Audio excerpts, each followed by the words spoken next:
হ্যাঁ ম্যাডাম, আপনার নাম কি? আমার নাম স্নিগ্ধা গুহরানা। আচ্ছা, আপনার ইন্টারভিউ ছিল প্রাইমারিতে। আপনি আপনাকে কি জিজ্ঞেস করলো প্রথমে যখন গেলেন? জিজ্ঞাসা করলো, মানে আমার 10 নম্বর টেবিল ছিল, ওখানে দুজন স্যার ছিলেন, একজন ম্যাডাম ছিলেন। তো প্রথমে গিয়ে পর আমার শিক্ষাগত যোগ্যতা মানে হাইস্ট কোয়ালিফিকেশন জিজ্ঞাসা করলো। তো আমি এইচএস ছিলাম, তো বললাম যে এইচএস পাস। আর তারপরে ওনারা এইচএসে কী কী সাবজেক্ট ছিল জিজ্ঞাসা করলেন।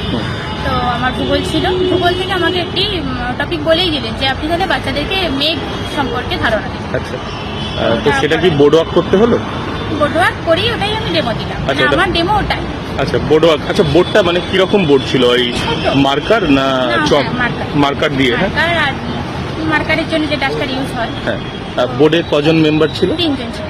আর ডেমো ক্লাসটা সম্বন্ধে আপনি কিছু বলছিলেন, বলেন কিরকম? ডেমো ওই তো বললাম যে মেঘ সম্পর্কে বাচ্চাদেরকে ধারণা দিতে বললো। আচ্ছা, আমি দিলাম, তো একটু দেওয়ার পরে বললো ঠিক আছে, মানে ওনারা হয়তো স্যাটিসফাইড বা কিছু বুঝলাম না, অত বেশি বুঝতে পারিনি যে ওনারা ঠিক আছে আপনি চলে আসুন। তো আর আমার নামের অর্থ জিজ্ঞাসা করলো। আপনার নাম কি? আমার নাম স্নিগ্ধা।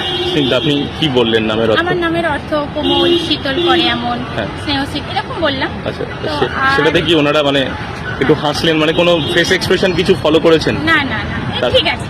আচ্ছা, তারপরে? আর মানে আমাকে কি কোয়েশ্চেন করবেন ওনারা খুঁজে পাচ্ছিলেন না, যেহেতু আমার সাবজেক্ট মানে আমার এই যে সাবজেক্ট নেই।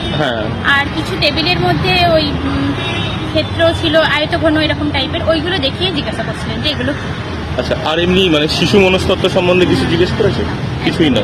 আপনার ডিস্ট্রিক্ট সম্বন্ধে বা ইন্ট্রোডাকশন? এইটুকুনি হয়েছে।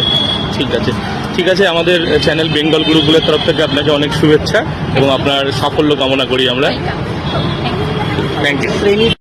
ছাত্রছাত্রীরা, এই মুহূর্তে প্রাইমারি ইন্টারভিউ চলছে। আমি দাঁড়িয়ে আছি এপিসি বিল্ডিংয়ের সামনে এবং যে সমস্ত পরীক্ষার্থীরা ইন্টারভিউ দিয়ে বেরিয়ে আসছে তাদেরকে আমি তাদের এক্সপিরিয়েন্স জিজ্ঞেস করে নিচ্ছি এবং কতক্ষণের ইন্টারভিউ হচ্ছে, ডেমো ক্লাসে বোর্ড ওয়ার্ক করতে হচ্ছে কিনা, এছাড়া সাবজেক্ট থেকে কী কী প্রশ্ন জিজ্ঞেস করছে এবং ইন্টারভিউ বোর্ডে কতজন আছেন, এক একটা ক্যান্ডিডেট কতক্ষণ সময় পাচ্ছে, এই সমস্ত তথ্য ওদের কাছ থেকে জেনে নেব। তোমরা ভিডিওটি দেখতে থাকো এবং অবশ্যই চ্যানেলটি সাবস্ক্রাইব করে দাও এবং পেজটি ফলো করে রাখো যাতে পরবর্তী ভিডিওগুলি তোমরা দেখতে পারো।